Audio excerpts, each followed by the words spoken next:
everybody. Hey, welcome to the Wizard's Den. I haven't done a video in quite some time, so I don't know, this one might get long, so I'm just kind of sitting here hanging out and chilling, and I've had some things on my mind here lately. I think there's been some misunderstanding and of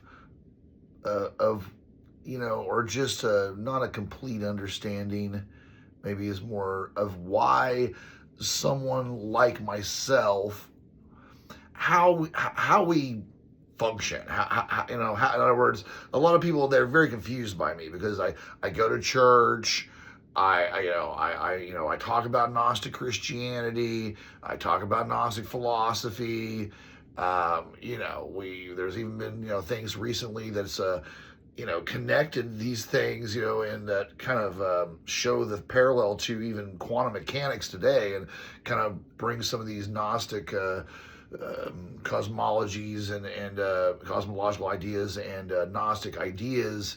What I'm trying to say is the Gnostic myth, and the idea that there's a hidden world behind the matter and all that kind of thing, I guess is what I'm trying to get at, that it kind of starts to come true now as we understand the quantum world.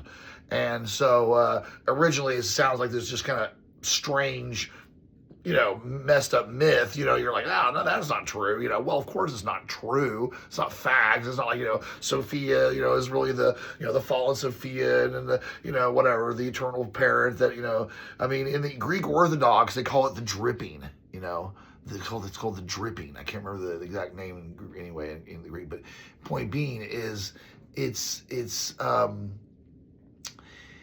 pure light of God that must filter down into, and Kabbalah talks about this, progressive degeneration, which is, and I can get into all kinds of things that it parallels with, and of course it talks, that would be parallel with the fall from paradise and all this kind of stuff, progressive degeneration.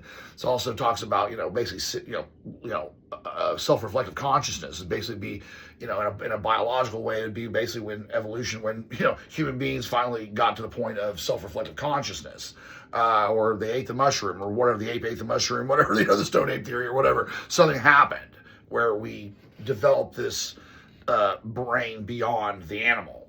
And so by either whatever, divine intervention or whatever means you want to say. But point being is that's what all these stories are pointing to. And so they're very much not fully understood. And they, most people have a very, my knowledge is not vast. I don't have a PhD in any of these subjects like that. I'm a musician, but and an artist. Basically you might say a practicing alchemist of sorts. I kind of, I'm a occultist. I hate to use that word occultism because it's such a stigmatic word, but I Kabbalist, so I'm kind of a, you might say, I hate to use, there again, I'm going to use another stupid word, New Age. I'm kind of a New Age mystic. I believe in the practicing of, various traditions that can be utilized to facilitate transcendent consciousness, and to, Kundalini, whatever. There's all these different systems that even Western occultism has integrated into the systems of Western occultism and stuff. So most people ask me very often is, how can you, why do you not believe in a historical Jesus, basically? Because that's a very, a lot of people still, even scholars, mainstream scholars, of course, a lot of mainstream, I won't get into all this, that's whole nother video, that mainstream scholarship is kind of a very, I don't know what's the word I'm looking for, it's very controlled by a lot of educational and kind of bureaucratic educational panels and stuff like this that do not allow for it to, there's a lot of powers to be in the religious community and stuff that do everything they can to keep out sometimes the most secular, the more hard scholarship, and maybe the things that especially would point to these things, that like the mythical things, and so that maybe there is nothing, once you start to make the dominoes fall, or you get to the center of it, you realize it's kind of like the quantum world. It just kind of vanquishes into nothing. It's like in the center of it all, there's nothing there. Which, you would assume, our mindset in our futuristic, in our contemporary mindset is that nothing can happen without some kind of founder or something like that. And our mind is like, well, surely there's a founder. And don't get me wrong, there's hundreds of books that's been written about this. And there again, this is where it gets back to like, well, basically what I'm going to talk about, the root of what I'm going to talk about, which is once you begin to distill down the mythical elements of the gospel narrative versus, say, what could perhaps be historical, and the more grounded historical things that we would say, well, okay, because this is historical, he was born, but okay, maybe not of a virgin, but you know what I mean? He was definitely baptized. This was a public event or something. Seems like something that could be, okay, this happened. He was a leader of some sort of a, movement or something, and the Romans executed him. Those things they grant, those main pillars of historicity. And the things they use to really prop that up are actually quite flimsy, really. But, I mean, it's still enough to say, well, okay, sure, there was a historical guy here. And so that's where mainstream scholarship's at as far as the secular field of things. That's where they've all kind of came together as a consensus. It's not a conspiracy theory. That's what I try to tell people all the time when I talk about mythicism and stuff. And they're like, all mythicism is one more domino push. That's all it is, folks. Mythicism, when what's called mythicism, meaning that you see the entire story as entirely made up and mythical. That it serves a, no different of it serves the same mechanic or purpose as like the Iliad or the Odyssey or any other great piece of spiritual poetry, a Beowulf or whatever, it's not isolated and exempt from critique and critical analysis, and seeing the fact that it carries all the hallmarks of a myth. And so, so this is where we kind of start to part ways with people there's some people that want that. They want the historical Jesus to be there, even if they're not religious. They want historical Jesus to be there because it sounds cool. A lot of people, and people talk about this all the time. I see reels about this all the time with people that are like, hey, yeah, the Catholic Church messed everything up. And okay, we can, I can get into all that. And yes, this is true. Yes. I mean, you can talk about how the authoritarian and dogmatic and the more, this more imperialized religion took on the, by Rome, the Catholic Church. And so people always point to the Catholic Church as being this kind of, that's the problem. They just messed everything up. And I'm not going to say that's entirely wrong. It's not entirely wrong. You're right. There is a certain hijacking going on there. There's a certain kind of usurping and then saying, okay, this is, we're going to take it for us. And then, even people like St. Jerome in the middle 4th century he didn't like Tertullian or Origen or some of these guys. He didn't like Origen, people that was before him, 150 years before him. He didn't care for some of these people that he was a proponent of different Christian doctrine. I mean, he was the guy who tried to, he was compiling the Bible and stuff in the middle 4th century. And I'm just saying that for people who want a historical person to be there, you could put a person there. There's a probability of it. It's not really, or there's a possibility of it. And of course, obviously there's a probability, but the probability is not that high. When you really get to the nitty gritty of things, you'd realize that the religion was created organically through, Hellenized Jewish philosophers like Philo of Alexandria and various high-thinking Jewish minds, and they wanted to update the religion for, the empire, to kind of give it, to bring it more, I think, in line with, Roman paganism and Roman and Greek philosophy, and just kind of trying to fulfill something. I think it was just kind of a, kind of like Merkaba was for the Jewish people. I think some of these people could have even been Merkaba mystics from Jewish mystics. So it was a combination maybe of Jewish mystic tradition of this kind of thing, plus the chariot tradition, mixed with this idea from Scripture of a Messiah, or of the coming Lord. But I think these mystics and the high Hellenized philosophy Jews saw this Christ principle, the Logos principle, and they said, well, let's make it more logical. Let's integrate it into a way that is, this is, in other words, there had already been several messiahs, rebellions, crushed, and all these kind of things that happened in the first century. So they were looking for a spiritual answer and a new model to adopt that could be, and so I think early Jewish Christians, they didn't really want to pass it off to the Gentiles necessarily. But eventually Paul comes in and it's like, hey, this could be lucrative. I don't know, who knows? Paul could have been a double agent for Rome. I don't know, he was working for both sides. I don't know, whatever. But, Paul's like, hey, we can make this a good thing, And there was really, I don't know, there's so much to unpack there.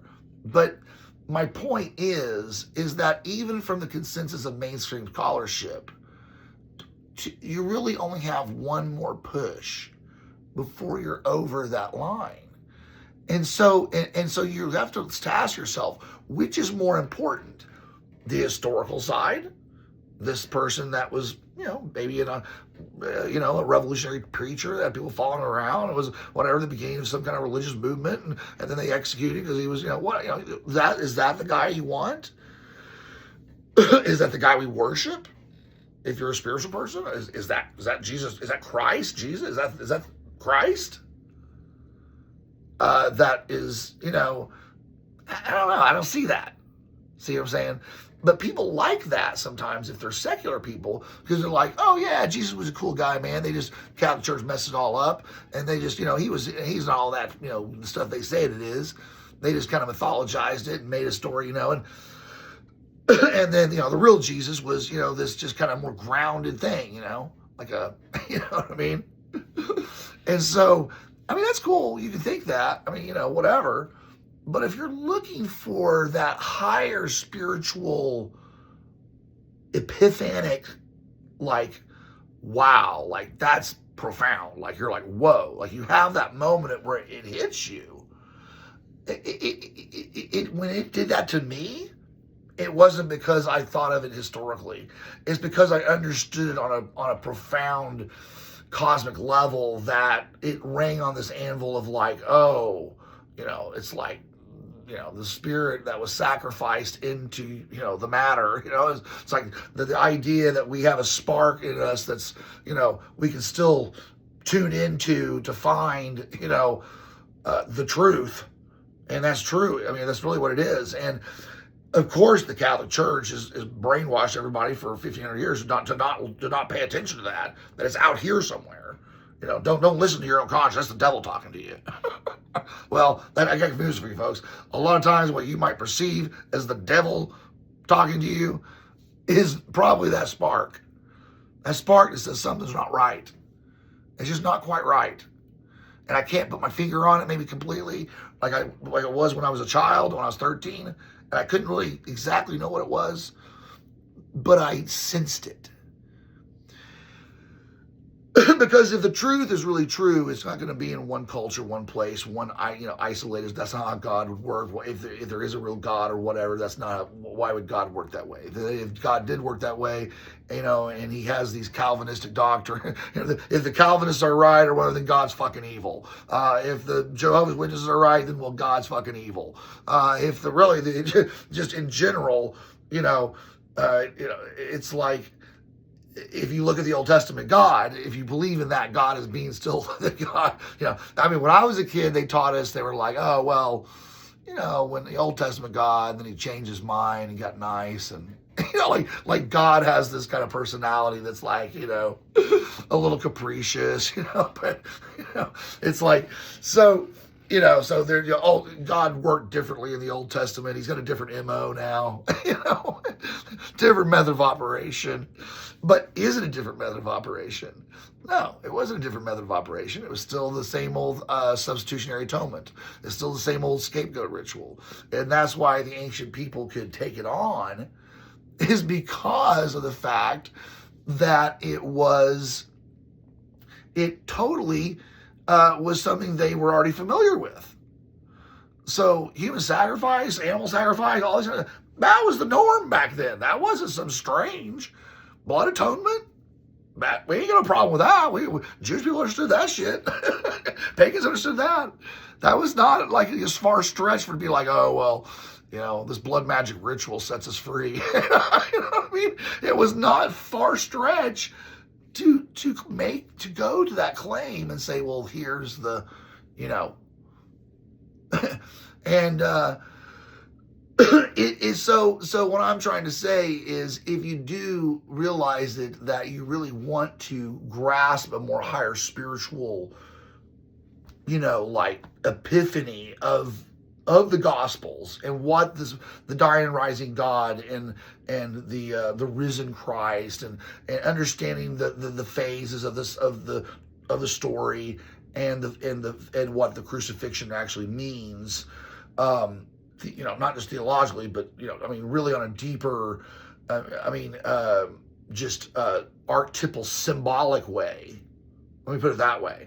It's not just theology, because theology can be, obviously you look at Christianity, it's divided as hell. People got their own ideas of how they want to look at this stuff. And that's really the problem, is that we don't really have a consensus other than to say now by scholars that, yeah, it is mythical. Yeah, there's maybe a historical guy there. Yeah, sure. Mainstream, all the mythicists are looked at as tinfoil hat wearing nuts. They try to treat us that way, and they try to treat people like Richard Carey, like, oh, that's all French scholarship. You go to Wikipedia, oh yeah, it's all French. I show people, stuff. Oh, that's French scholarship. That's not. No, it's just a bunch of fringe stuff. And it's like, well, you might want to look up where the field's actually out, because it's not just, there's a lot more people than just a few that are picking up taking up the helm and seeing this stuff, seeing that Docetism was a basically bogus category. Gnosticism is really a bogus category. They're all just made up scholarly categories, and they're really misunderstood. And so, to put it really bluntly, is that I don't see really the point in maintaining a belief in a historical person. I'm not worried and concerned about that. The reason I don't really think it's true or real in that sense, that, like, even if there was some kind of grounded movement and he was just a, regular dude that just, he didn't rise from the dead or anything like that, nor did he do any of the miracles of the Bible or anything like that. But it was just this kind of, ordinary guy. That was maybe not so ordinary, very charismatic, and very, like a lot of people. We want to think that Christianity started like, say, Mormonism, or it started like, say, hell, really, even in Islam today, people are questioning really the validity of Muhammad's historicity, and how much the Quran was, very likely written by multiple people, and it was a movie, there again, it's like, to have just the one prophet, and then, this guy is very much could be, where's the kernel? Yeah, they haven't done that one yet, too. I don't know. Maybe they're afraid to, but even, no one wants to be terrorized, because the Muslims get really, you make one wrong cartoon, and, next thing you know, bombs are flying. So that's the problem with religion. That's the problem with definitely that religion. And honestly, with Christianity, it's, Christian nationalism and all these kind of things, and the Zionists trying to, self-fulfill prophecy. And that's why the Israelis, they don't give a shit if the nukes fly, because that's what they're waiting for before God can come back and, bring the Messiah, So I don't subscribe to that shit. I don't like it. That's frightening to me more than trying to say that Jesus was mythical or the people in the Old Testament were mythical. I mean, that seems to even be like this problem for people, for some Christians. I would say most Christians, I would say, the church-going Christians, the ones that actually, they've just kind of, I don't know, if I actually force myself to try to believe these things like that and believe literally like that, I would have so much cognitive dissonance in my brain. I wouldn't know what to do with it. I would, that would probably haunt me more. And honestly, there was kind of a transition when I was younger, much younger, not a big one, to where that you eventually, you kind of, there's a part of you that still is, afraid to dive into the dark side or whatever, and all these kind of things, but truly, that's what brings you to a moment. That's, reading scriptures or reading, spiritual work, just studying things, studying, great writers, authors, and just delving into the work itself, studying tarot, studying these things that are like archetypal symbols, and all this stuff starts swimming around your mind, your head. And, one night, actually, after I had been sleep deprived, started to almost hallucinate. One night, because I was so sleep deprived, I'd been up reading and stuff all night long. One was, I think it was Mark Gaffney's Secrets of the Nazarenes or whatever, the Nazarene Sermon, which is was kind of a, not so to speak, Gnostic group back in the second century, third century. But anyway, point being is that, I have this moment to where I was just like, the aha, oh, whoa, whoa moment. That you're like, you're not, it's like you feel plugged in. You feel like there's, like you all of a sudden feel extremely lonely. You realize, you feel like the hermit card, and then that's one of the mysteries of the hermit card. I've been through the dark night of the soul, man. I have been through all this stuff. I have stared into the void, and I'm going to tell you, yes, it's frightening. Yes, no, and we all as human beings fear death and all these things, and all our anxieties and fears, and not being good enough, or not being able to be successful, whatever. All these fears we have and we just carry that as baggage. And one of the fears is, this kind of idea that, taking the Bible literally. And if you don't take the Bible literally, there's going to be some punishment for me.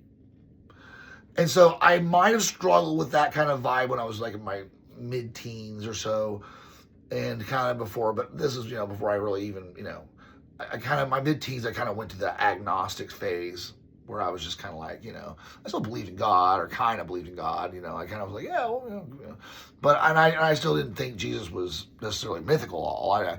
I just kind of thought, it's, I just didn't take it so seriously, in the sense that I was like, but it was always a mystery to me. And I was always somewhere, I think, in the subconscious, in the back of my mind, always thinking about it.